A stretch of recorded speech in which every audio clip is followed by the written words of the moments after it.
Baik, dalam video pembelajaran kali ini saya akan membahas mengenai ruang lingkup jual beli. Manusia pada dasarnya adalah makhluk sosial, yang artinya tidak akan bisa terlepas dari kehidupan orang lain. Manusia tidak akan bisa menyelesaikan persoalan hidupnya sendirian. Ketika lapar, butuh makan. Pada saat bosan, butuh pergi. Tak kalah haus, butuh minum. Bisakah kita melakukannya sendiri? Bukankah untuk bisa mendapatkan makanan, kita membutuhkan orang yang membuatkan makanannya, atau paling tidak yang membuat bahan untuk makanannya? Bagaimanapun, manusia tidak akan bisa terlepas dari peran manusia lainnya.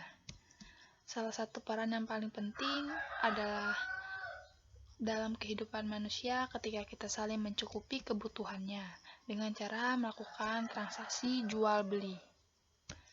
Kegiatan jual beli ini pada umumnya telah dilakukan sejak dahulu kala dengan berbagai macam sistem, mulai dari barter, uang komoditas, hingga uang kertas sebagaimana yang lazim digunakan sekarang.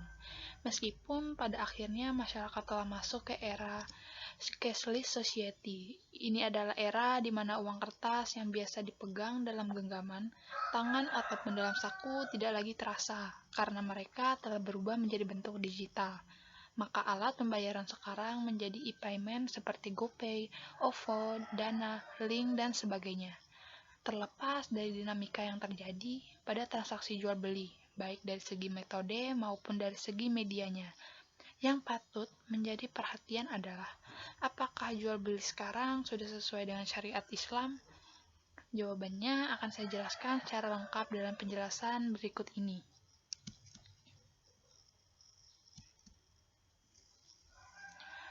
Pertama, apa sih definisi dari jual beli dalam syariat Islam? Jual beli pada umumnya yang kita tahu adalah salah satu transaksi tukar menukar barang yang mempunyai nilai, yang dimana salah satu pihak menjual barang tersebut dan pihak lain membelinya sesuai dengan kesepakatan. Namun, menurut pandangan Islam, secara bahasa jual beli berasal dari kata al-ba'yu yang memiliki arti mengambil dan memberikan sesuatu. Ada juga yang mengartikan sebagai aktivitas menukar harta dengan harta. Adapun secara istilah, jual beli dalam Islam adalah transaksi tukar-menukar yang memiliki dampak, yaitu bertukar kepemilikan atau takabut yang tidak akan bisa sah bila tidak dilakukan beserta akad yang benar, baik dilakukan dengan cara verbal atau ucapan maupun perbuatan.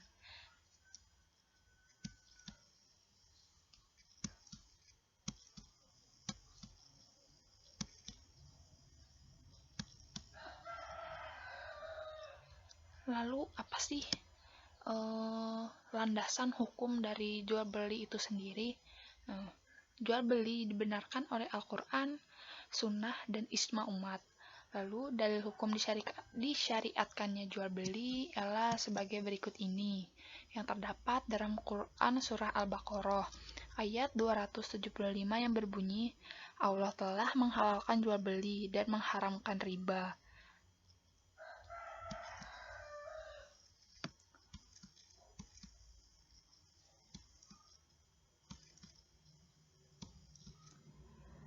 Lalu, dalam hadis juga terdapat kehujahan dari jual beli ini sendiri. Di sini berbunyi, janganlah seseorang menjual dari atas jualan saudaranya. Janganlah pula seseorang melamar di atas hitbah saudaranya, kecuali jika ia mendapatkan izin akan hal itu. Hadis riwayat Muslim nomor 1412. Lalu dari Ibnu Umar ia berkata bahwasanya Rasulullah SAW bersabda, janganlah seseorang di antara kalian menjual di atas jualan saudaranya. Hadis riwayat Bukhari nomor 2139. Yang dimaksud dari menjual di atas jualan saudaranya, semisal seseorang yang telah membeli sesuatu dan masih dalam tenggang hiar atau bisa memutuskan melanjutkan transaksi atau membatalkannya, lantas transaksi ini dibatalkan. Si penjual kedua mengiming-imingi, mending kamu batalkan saja transaksimu dengan penjual pertama tadi. Saya jual barang ini padamu sama dengan barang penjual pertama tadi, namun dengan harga lebih murah.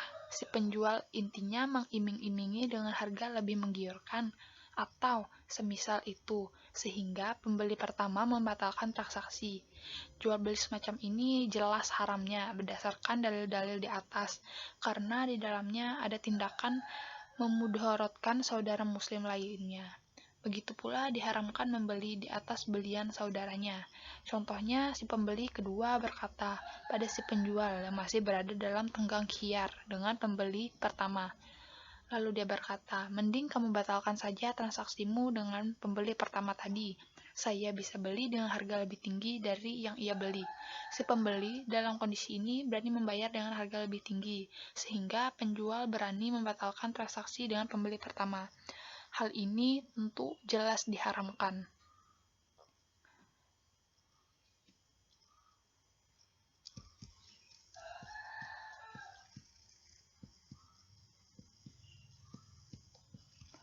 Lalu melihat dari segi ijma, kaum muslimin telah sepakat dari dahulu sampai sekarang tentang kebolehan hukum jual beli. Oleh karena itu, hal ini merupakan sebuah ijma umat karena tidak ada seorang pun yang menentangnya. Lalu selanjutnya, bagaimana sih hukum jual beli dalam Islam? Hukum dalam jual beli. Dari kandungan ayat Al-Quran dan hadis yang sudah kita bahas sebelumnya, para ulama mengatakan bahwa hukum asal jual beli adalah mubah atau jawas yang artinya boleh, apabila terpenuhi syarat dan rukunnya. Tetapi pada situasi tertentu, hukum bisa berubah menjadi wajib, haram, sunnah, dan makruh. Untuk contoh dari hukum wajib, seperti apabila seseorang sangat terdesak untuk membeli makanan dan yang lainnya, maka penjual jangan menimbunnya atau tidak menjualnya. Lalu untuk contoh hukum haram, yaitu memperjualbelikan barang yang dilarang dijual seperti daging anjing, babi, dan lainnya. Lalu yang ketiga, contoh hukum dari sunnah.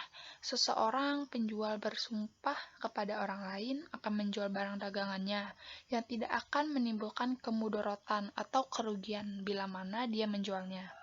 Lalu untuk hukum makruh itu contohnya itu seperti memperjualbelikan kucing dan kulit binatang buas untuk dimanfaatkan kulitnya. Lalu selanjutnya, untuk rukun jual beli dalam pandangan Islam, itu seperti apa sih? Jual beli akan menjadi sah dan valid apabila ditunaikan rukun-rukunnya. Apabila ada satu rukun yang tidak ditunaikan, maka jual beli dianggap tidak sah. Terkait dengan rukun-rukun tersebut, paling tidak ada dua pendapat ulama. Nah, menurut ulama Hanafiyah, rukun jual beli cukup satu saja, yaitu ijab qabul atau syigat. Adapun jumhur ulama menyatakan bahwa rukun jual beli paling tidak terdiri dari 4 hal. Di antaranya yang pertama, akidain, yaitu 2 orang yang berakad, baik pembeli maupun penjual.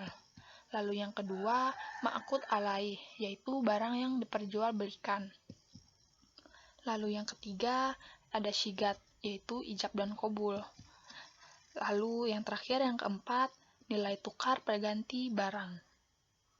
Lalu selanjutnya, apa sih syarat jual beli dalam syariat Islam? Yang perlu kita ketahui terkait akidain atau 2 orang yang berakad, syaratnya yaitu meliputi balik dan berakal. Yang termasuk balik dan berakal yaitu maka tidak sahnya akadnya orang gila, orang yang mabuk, begitu juga akadnya anak kecil, kecuali terdapat izin dari walinya berdasarkan pendapat jumhur ulama. Lalu yang kedua, tidak terlarang membelanjakan hartanya. Dan yang ketiga, tidak terpaksa dalam melakukan akad tersebut. Lalu syarat yang kedua terkait dengan objek jual belinya. Syaratnya, keberadaan barang tersebut harus tampak, dapat dimanfaatkan dan bermanfaat, dimiliki sendiri oleh penjual, tidak diperkenankan menjual barang yang bukan milik oleh penjual, dan diserahkan langsung ketika akad. Lalu syarat yang ketiga terkait dengan ijab dan qabul. Syaratnya adalah adanya kerelaan kedua belah pihak. Hal ini karena terdapat kaidah muamalah, yaitu Antaradin minkum, yang artinya suka sama suka atau saling memiliki kerelaan. Lalu yang keempat terkait dengan nilai uang atau nilai tukar barang. Di sini terdapat 5 hal yang harus kita perhatikan. Yang pertama, suci, tidak boleh.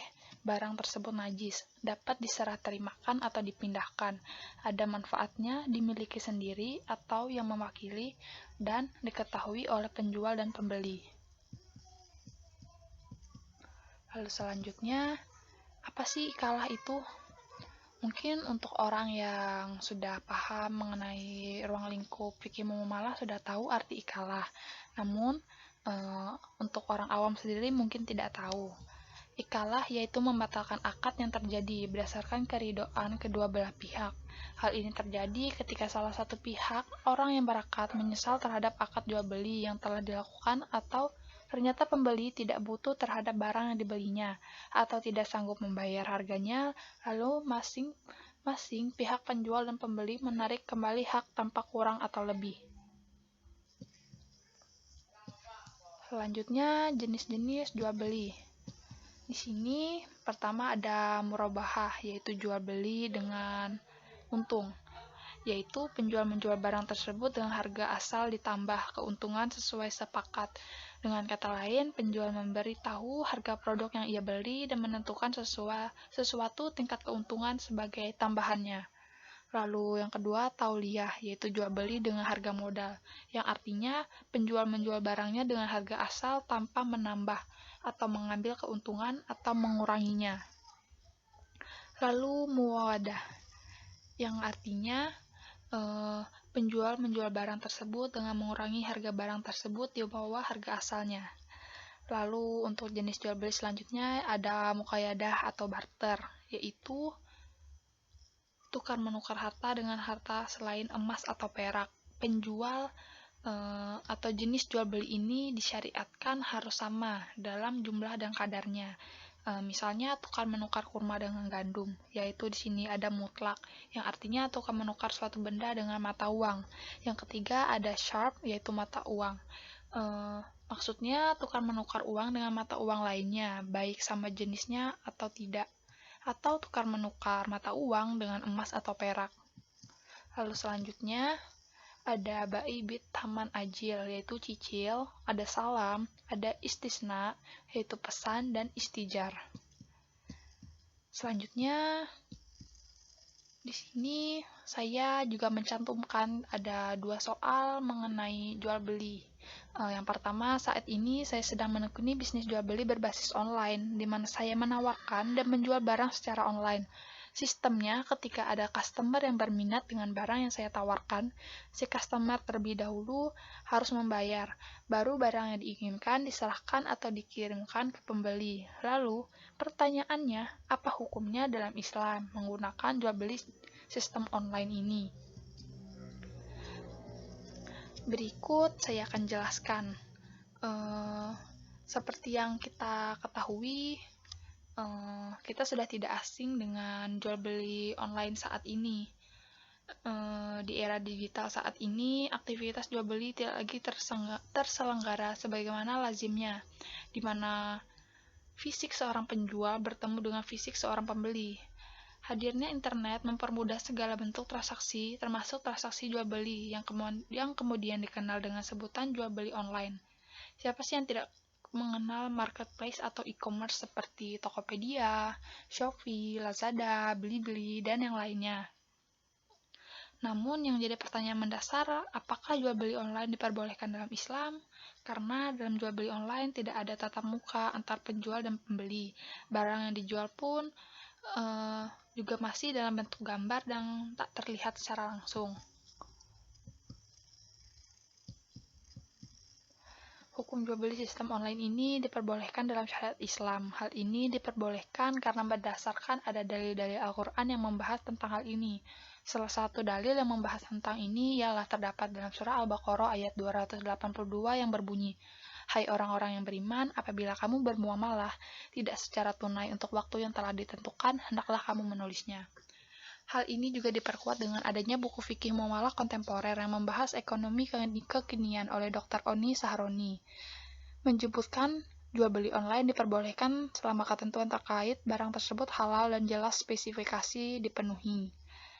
Islam memberikan kemudahan pada setiap hal yang dilakukan oleh umatnya, terutama dalam hal bermuamalah. Kekhawatiran akan ketidakjelasan barang yang akan dibeli pada jual beli online harus diatasi dengan memperjelas gambar produk yang ditampilkan dan penjelasan spesifikasi yang sedetail mungkin oleh penjual. Bila ada kecacatan pada produk yang dijual, maka penjual harus menyampaikan hal tersebut. Selanjutnya, kita akan lihat untuk soal yang kedua.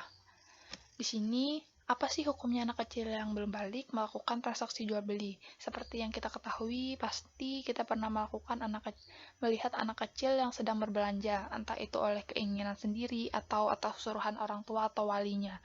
Lalu, apa hukum atas kasus tersebut? Kan dalam syarat dan rukun jual beli tertulis bahwa salah satunya yaitu harus balik.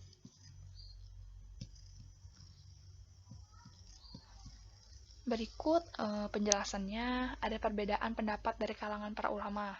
Pertama, Asy-Syafi'i dan Abu Thawr berpendapat tidak sah jual belinya walaupun seizin walinya. Lalu pendapat yang kedua yaitu oleh jumhur ulama, bila dengan izin sang wali maka sah.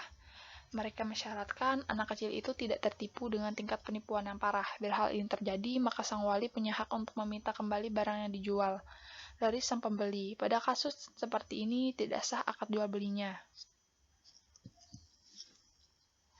Lalu yang kita bisa tarik dari yang sudah kita bahas dalam video pembelajaran kali ini, saya dapat simpulkan seperti ini.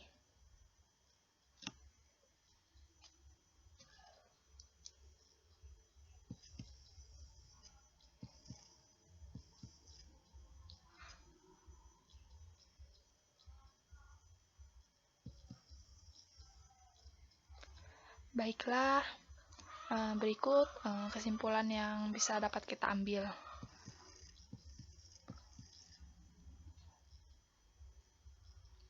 Baiklah, di sini